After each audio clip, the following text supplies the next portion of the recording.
Welcome, everybody. I got next pick'em show. It is week 5. I am Chad. You see Wasted Talent Podcast.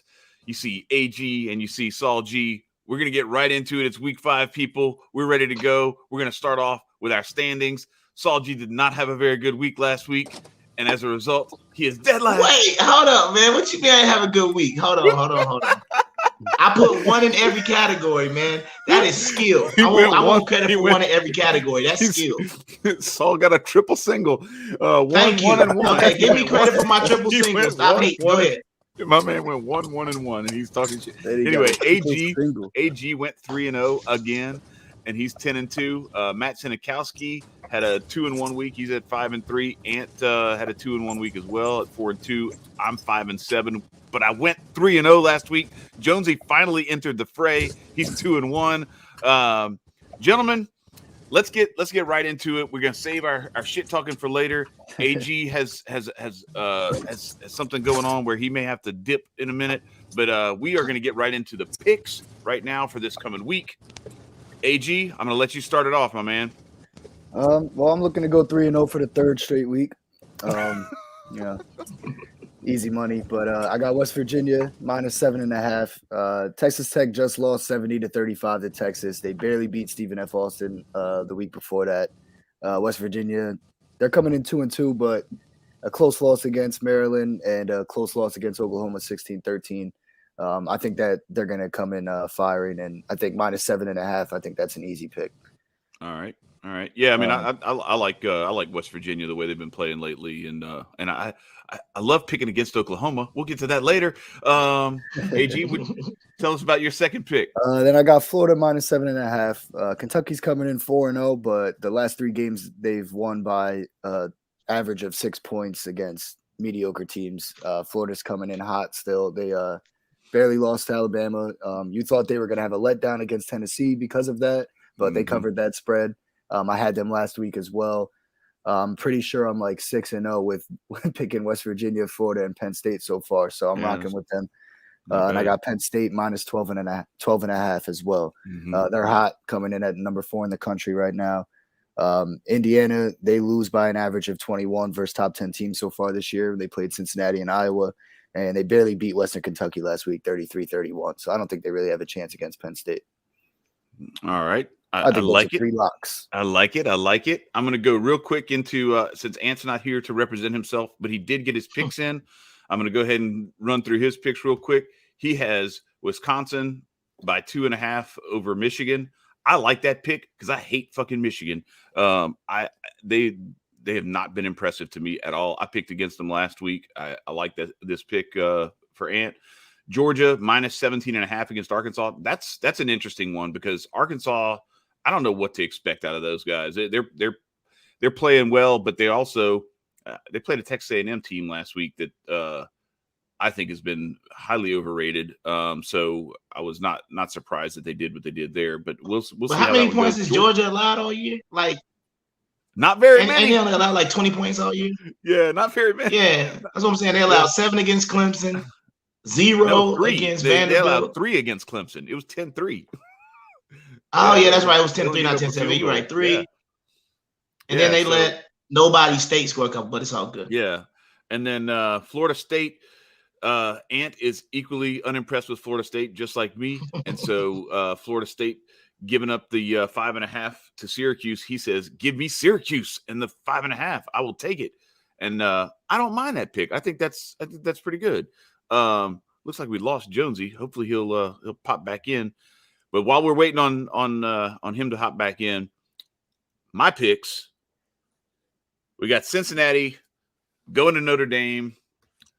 I like Notre Dame minus the 1.5. I've not been impressed with Cincinnati. I know they're number 7 in the country, but you look at who they played, it's not impressive. Oklahoma, we've already talked about it. I can't stand Oklahoma. They are so ever-loving overrated. I can't believe that they're still in the top 10 the way that they played. Now, yeah, they're winning, but it's ugly. Kansas State, 10.5 point dogs at home in Manhattan. Give me the Wildcats, and then I will take Oregon minus the 8 at Stanford. Oh, Saul G doesn't like Why? it. Saul G's an Oregon fan, and he doesn't like it. Why? They had their Why ugly you game last week against y'all shouldn't even be Arizona. allowed to pick Oregon, man. He's a Penn State fan, so he keep picking Penn State. So if he blow it, he'll feel bad doubly because he's losing, right? He's losing at the game, and he's losing because that's the team he supports. I told y'all what was going to happen with Oregon. No, I told you what was going to happen with Oregon. It just ain't happened yet. I don't know if it's going to be Stanford, UCLA, USC. It's coming. And this is not even a double-digit spread, so this could be the weekend. You're supposed to take Stanford. I'm not doing – no, if anything, I would just avoid it and not pick it at all. Thank you. That's what I would have preferred you do because I'm telling you, it's coming. But I looked – I don't like the slate this week. There's not a whole lot that like is really, really attractive to me. So like I try to stick with the stuff that's more like those top 10, top 25 type teams, right, and seeing who they're playing against because it really streamlines my focus. I'm going to be honest. I can't watch Middle Tennessee State and Central Florida and like fucking Coastal Carolina versus Buffalo and all this bullshit. I don't give a fuck about those games. So I'm not going to pay attention to it.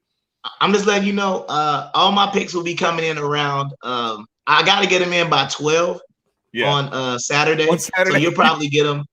Yeah, no, because once again, I got to explain to you how I do things, right? Because money moves and money affects how I would have gambled on a game, right? Absolutely. For example, when 100%. I put in Florida State wasn't getting the majority of the money, right? Because remember, when I put Florida State in last week, they was the underdog when I put them in. By the time the game started, they were the favorite, and all the money was on Florida State. And I was like, well, I can't switch. Right. You see what I'm saying? So it was like, I was just like, so when they got up, 28-0, I was like, well, there you go. I should have known better. But it's like, once you put them in super early, like how I look at games, that's what I'm looking at. So I know my man ain't got a long time, so I'm not going to hold up the podcast with explaining to you how I gamble. But what I will do is tell you that I'll probably pick no game that's televised this week. You're gonna be like, why has he got like Central Michigan and Tulane and University of Texas San Antonio, and you'll see why. But those aren't my picks. I ain't even looked to see if they're playing, but those are gonna be my picks, and I'm just going strictly like that. But anyway. What's up, Jonesy? Well, let me shoehorn myself into this conversation as I tend to. I will go a little chalk this week. My friends, I am going to pick the University of Georgia, the Bulldogs, Saul's hometown, because Saul doesn't have the guts to pick his own team, right? Then, nope, and only then, I'm taking the Golden Domers as I do every week because I love Notre Dame against Cincinnati. Brian Kelly just doesn't lose games to teams he shouldn't lose to. I see Texas A&M definitely covering that 7-point spread against Mississippi State. I mean, Texas A&M is one of the best teams in the country. You know, Mississippi State is an up-and-coming team, but I have Texas A&M definitely covering that by a wide margin. And, I'm going to go safe. I'm going to go 3-0 this week. You know, that's what I tend to do. You know what I mean? Because I got to catch up to all you crumbs. If I would have started out in the beginning of the season, I'd be leading the stands right now. AG thinks that he's some special kind of hero or something just that's because he's picking games. That's not what I think. Well, listen, man. You know what the standings say? The standings say that you pick chalk every week, and so shall I. So what happens is the Podfather has come and graced you with his presence. Enjoy yourselves. Oh, Jesus Christ. There you go. So I will say this. I appreciate where you're coming from, Saul, because that's actually kind of the way that I do a lot of this stuff. And that's why I tend to stay more on like the higher profile games. And like I do that a lot with the NFL. I'm looking at where the money is relative to like the money line versus the spread and everything. And if I see a real imbalance, that's where I'll do. And we actually have.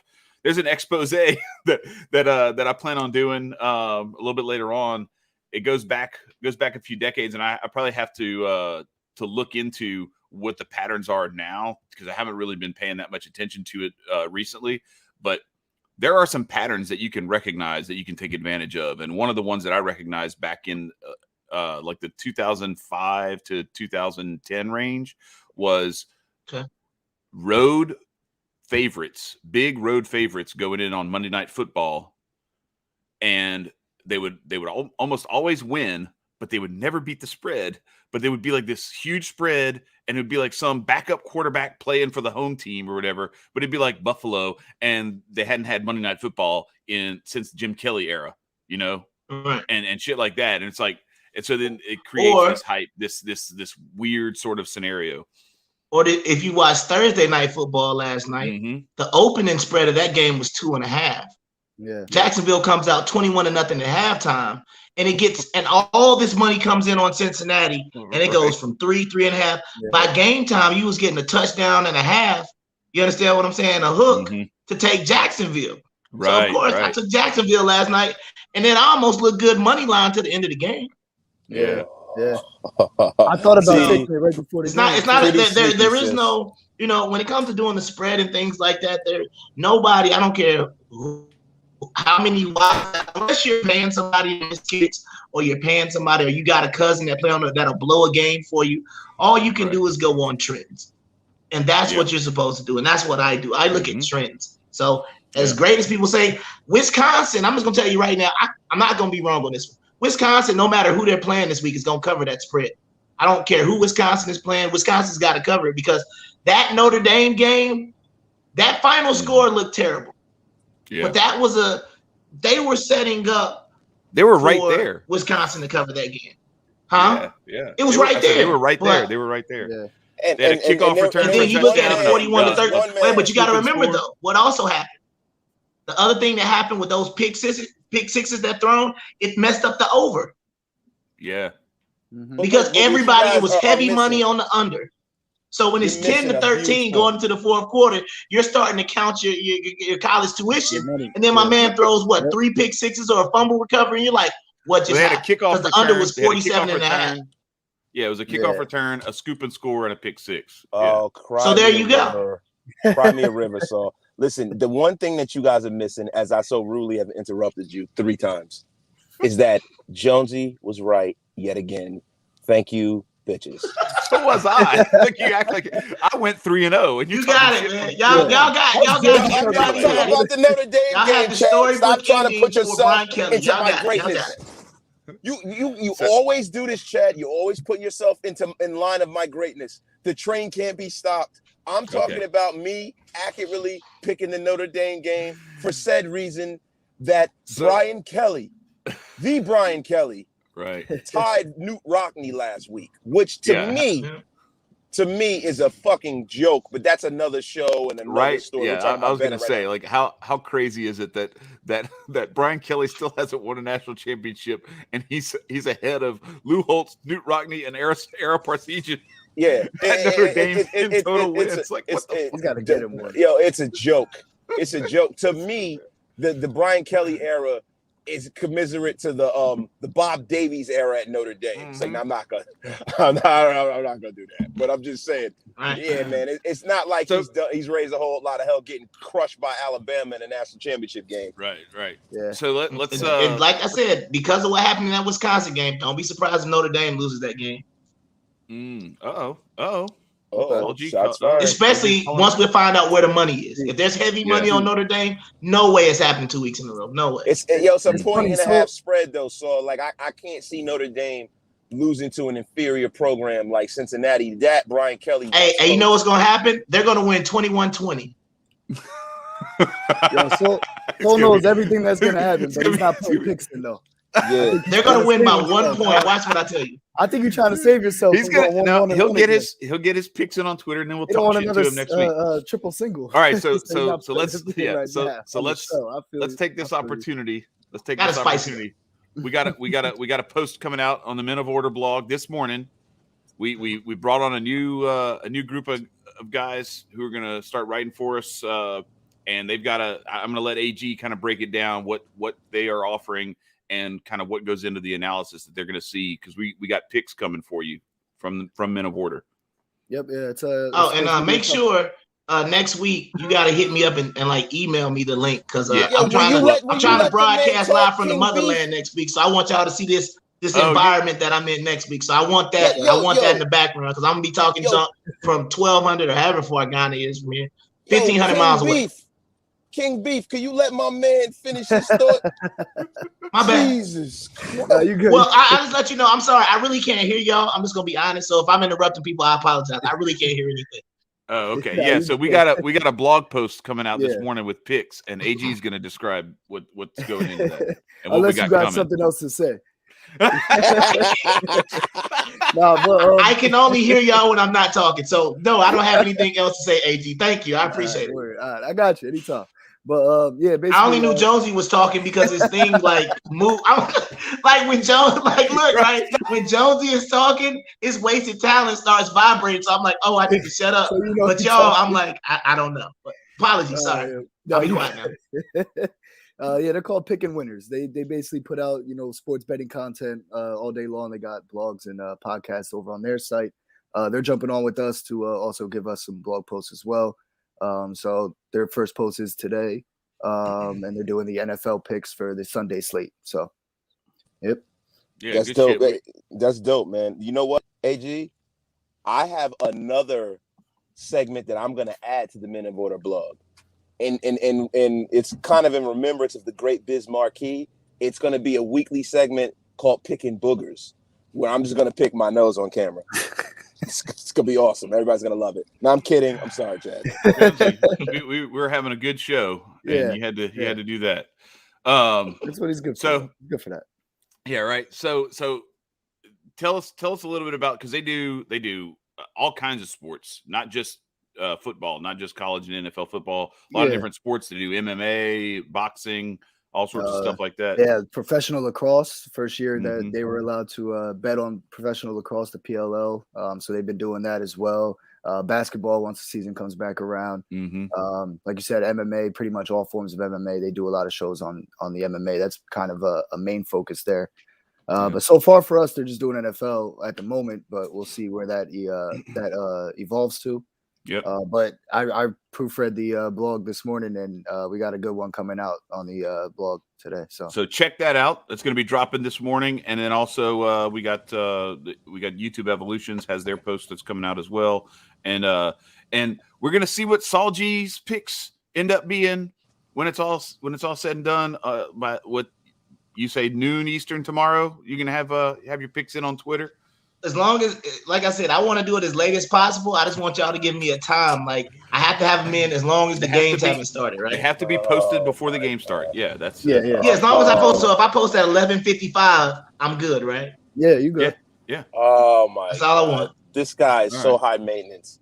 All right. It's just so high maintenance, man. I mean, so do you have to speak to your handler for you to put your picks in?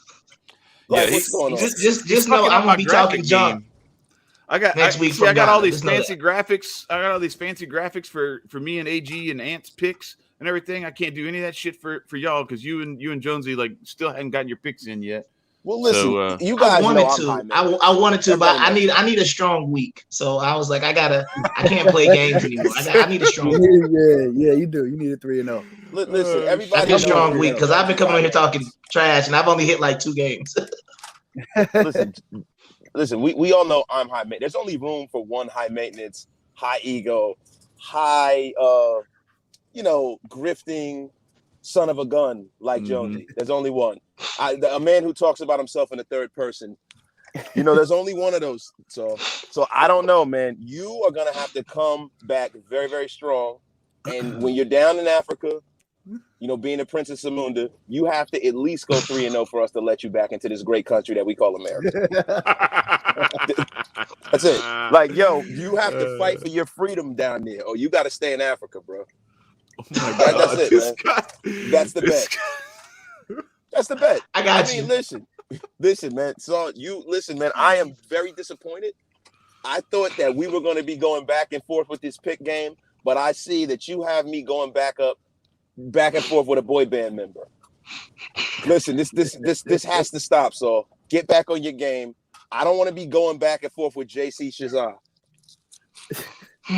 I got you. Thank you. I got you.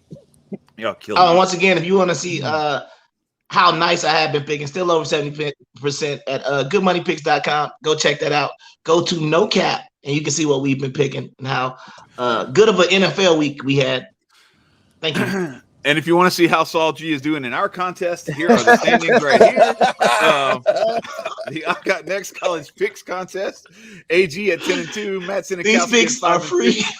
This is why you don't give out free gambling I didn't put our disclaimer at the bottom. God damn it. All right, look, I got to put this down here. This is not financial or betting advice. Bet at your own risk. This is what happened when I give out free advice. Oh, shit. Man, but once you pay for it, you win. So we're financial advice. We're gonna see how things go. One more time recapping. So we got AG has West Virginia -7.5, Florida -7.5, and Penn State -12.5. Aunt Bailey has Wisconsin -2.5, Georgia -17.5, Syracuse +5.5, and yours truly, I have Notre Dame with a 1.5 point favorite.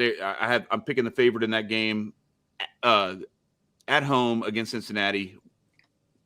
Kansas State at home against Oklahoma, taking the 10.5, and Oregon Stanford. going on the road. Nope, Oregon going on the road. I'm giving up those 8 points, and I'm going to take home a victory, and I'm going to rub it in Saul's face, even though he's an Oregon I'm be fan. so mad if they lose, right? I know, and it'll be a win-win for me. Like even if I lose, I'll be like, ha, y'all fucking lost to Stanford. No, but it's I feel pretty good about that one. Stanford's not. I'm gonna start picking LSU for the rest of the year. Yeah. Oh, please don't. Please don't. You don't want to do I'm 1-0 picking against LSU this year. That's right, man. Listen, man, let me tell you something. LSU is the most maddening team in the SEC. They really are, man. And it's like you don't have a real compass of where they are in the SEC.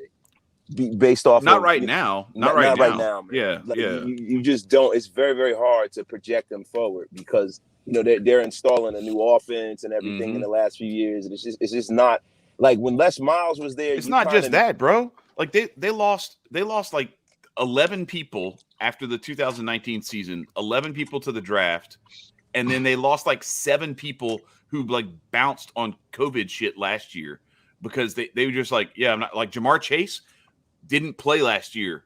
Well, he's playing now, goddammit. Arik Gilbert bounced too. Terrace Marshall started playing last year and then he quit halfway through the season. Tyler Shelvin quit. Like you had all these guys who were just like, you know what? We don't have that much talent on this roster. So all the talent that we still have that's draft eligible this year, we're all going to quit because we don't want to get hurt in this bullshit because with all the stuff with can you blame the uncertainty last year? No. I don't. No, I can't blame them. But what I'm saying is that people look at that 5-5 season like it's some like big indictment on like the coaching staff and all this stuff. And I'm like, no, like you have to look at like the context of like losing like damn near your entire starting lineup from both sides of the ball in a year. I blame you. Yeah, that's good. Blame me. Go Tigers. Anyway, with that's that, who I blame. We will wish everyone luck this weekend. Get your picks in. Go to the Men of Order blog Twitter. It's at Men of Order blog on Twitter. Go there. Check it out. The shit's going to be in the notes below. Get your picks in. You can still catch up. Just get as many picks in as you need to catch up with where the standings are. We're at 12 games. This will be 15 games picked after this weekend. Get your picks in. Try to join the contest, and we will see where it all shakes out. Enjoy the weekend. Enjoy the games, and check out the blog posts coming out today and tomorrow. We got good shit coming out, and look for Saul G's picks at the fucking 11th hour tomorrow. You'll finally get his damn picks in. Anyway, we appreciate everybody joining us for Saul G, for Wasted Talent Podcast, Jonesy, and for AG. I am Chad. We appreciate y'all coming in. Peace, everybody.